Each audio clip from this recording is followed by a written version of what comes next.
ఘోరాతి ఘోరమైన సంఘటన. ఎవరికి అది విన్నా కానీ చూసినా కానీ రక్తం మరిగిపోయేలాగా మరి ఆ యువకుడిని అలా చంపారు.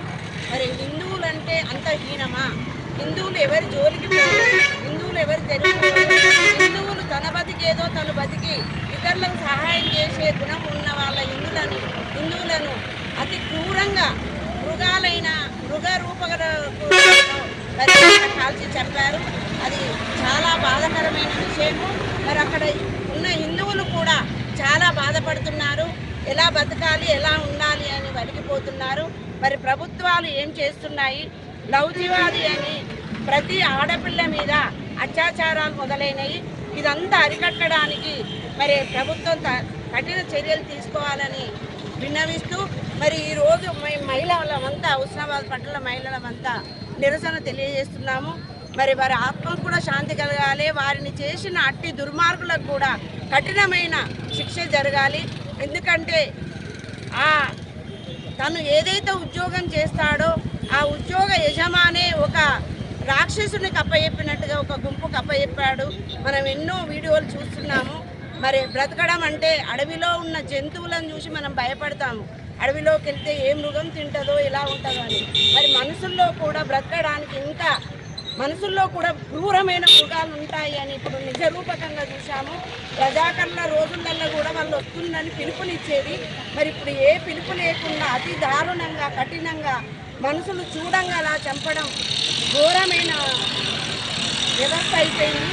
మరి అట్లాంటి దుర్మార్గాన్ని ఆపడానికి మరి తప్పకుండా ప్రభుత్వం కఠిన చర్యలు తీసుకోవాలని విన్నవించుకుంటూ 5 రోజుల క్రితం బంగ్లాదేశ్లో జరిగినటువంటి మారణ హోమం చూస్తే నిజంగా ప్రతి ఒక్క హిందూ కూడా సిగ్గుతో తలదంచుకొని ఉండేటువంటి రోజులు వచ్చాయి. అతడు వేరే మతాన్ని కించపరిచాడని చెప్పి దీపును బంగ్లాదేశ్లో అతన్ని విచక్షణ రహితంగా చెట్టుకు వేలాడదీసి అతన్ని కాల్చి చంపడం అనేది జరిగింది.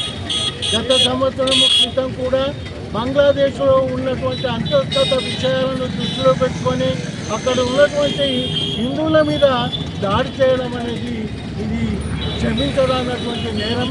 పాకిస్తాన్లో ఏది జరిగినా, బంగ్లాదేశ్లో ఏది జరిగినా అది హిందువులు బలవుతున్నారు. మరి మన హిందువులందరము కూడా సంఘటితంగా ఉండకపోతే రేపు భారతదేశంలో కూడా ఇదే మానవ హోమాలను చూడాల్సి వస్తుంది. మనల్నే మనం ఉత్తరప్రదేశ్లో కనుక చూసుకున్నట్లయితే యూనివర్సిటీలలో ఈ జిహాదీలు మొత్తం యూనివర్సిటీలలో ఆ రూములను షెల్టర్లుగా చేసుకొని అనేక మంది డాక్టర్ల పేరిట వైద్యం పేరిట తీసుకుంటూ మన హిందువులందరినీ కూడా చాలా ఇబ్బంది పడుతున్నారు. మరి మన భారతదేశం ప్రజాస్వామ్య దేశం, అందరికీ కూడా హక్కులు ఉంటాయి కాదని అనలేము. కానీ ప్రత్యేకంగా హిందువులందరినీ కూడా లవ్ జిహాదీ పేరిట లేకపోతే వాళ్ళు తీవ్రవాదం పేరిట హిందువులందరినీ కూడా ఊచకోత కోస్తున్నారు. మన భారతదేశంలోనే కాకుండా ప్రపంచవ్యాప్తంగా జరిగేటువంటి ఈ మారణ హోమాలన్నీ మనందరం ఖండించాల్సినటువంటి అవసరం ఉన్నది. ఒక మహిళ మన దేశంలో, మన ప్రజాస్వామ్య దేశంలో వెళ్తుంటే మరి జిహాదీ పేరు చెప్పుకొని కొందరు నరరూప రాక్షసులు మారణ హోమం సృష్టిస్తున్నారు.